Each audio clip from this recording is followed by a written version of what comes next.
it takes two things. One of those things is missing now, and that is I'm desperately concerned about the backsliding on the part of Kyiv in terms of corruption.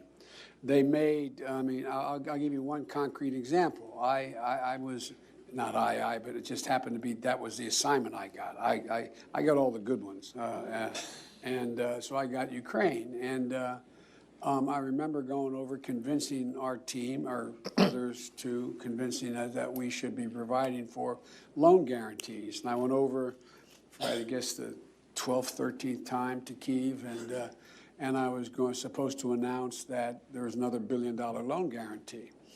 And I had gotten a commitment from Poroshenko and from Yatsenyuk that they would take action against the state prosecutor, and they didn't. So they said they were walking out to press conference. I said, no, I said, I'm not going to, we're not going to give you the $1 billion. They said, you have no authority. You're not the president. The president said. I said, call him. I said, I'm telling you, you're not getting the $1 billion. I said, you're not getting the $1 billion. I'm going to be leaving here. And I think it was, what, 6 hours? I looked, I said, I'm leaving in 6 hours. If the prosecutor's not fired, you're not getting the money. Well, son of a bitch. Got fired. And they put in place someone who was solid at the time. Well, there's still, so they made some genuine, substantial changes institutionally and with people. But in one of the three institutions, there's now some backsliding. The courts? Yes, and they had made that commitment that they wouldn't do that.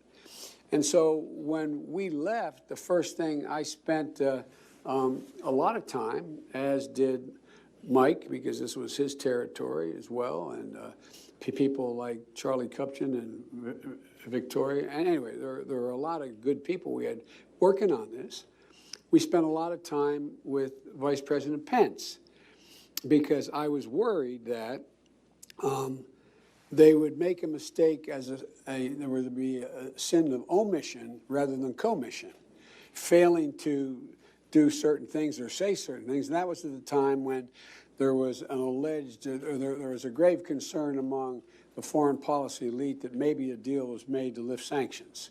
Whether that was true or not, but that was the atmosphere right after the election.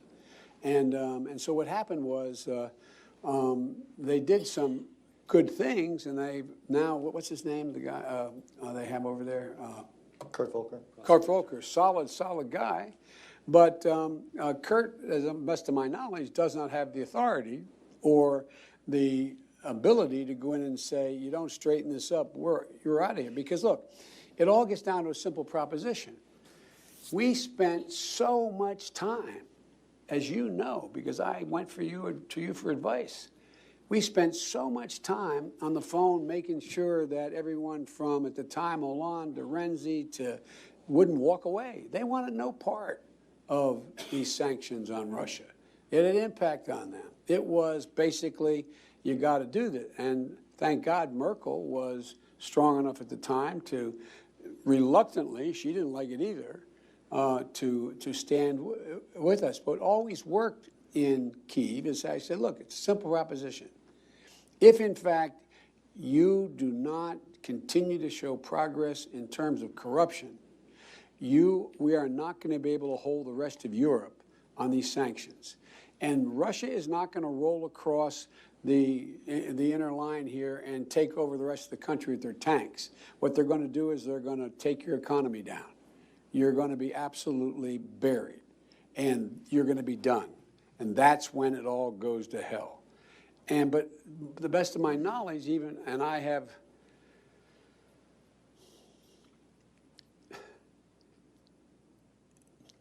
it's a very difficult spot to be in now when foreign leaders call me. And they do, because I've never, ever, ever would say anything negative to a foreign leader, and I mean it sincerely, about a sitting president, no matter how fundamentally I disagree with them.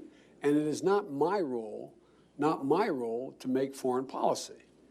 But the questions across the board range from what the hell's going on, Joe, to what advice do you have for me? And my advice always is I give them names of individuals in the administration who I think to be knowledgeable and committed, and I say, you should talk to so-and-so, you should. And what I do in every one of those times, I first call the vice president and tell him I received the call, tell him and ask him whether he has any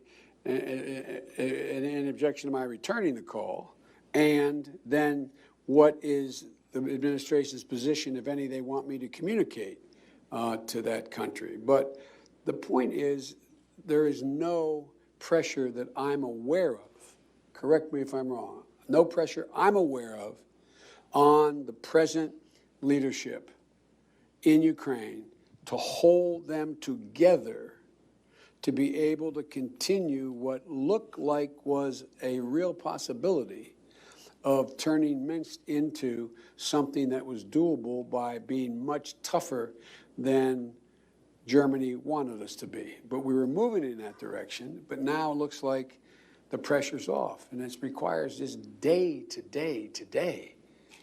Can I jump in? This may be my only chance, but just on Actually, you're going to get something you didn't expect. You're going to get the last word. Okay. Well, just on the Donbas, and I completely agree with everything the Vice President said, because I think that's actually the major issue right now, is helping Ukraine succeed. And if they don't succeed internally in terms of fighting corruption and establishing rule of law, then it's a lost cause. But on Donbas, I truly believe Putin's play here is to turn he would be happy with a negotiated resolution to the Donbas. But as long as the Donbas is turned into something akin to Republika Srpska in Bosnia.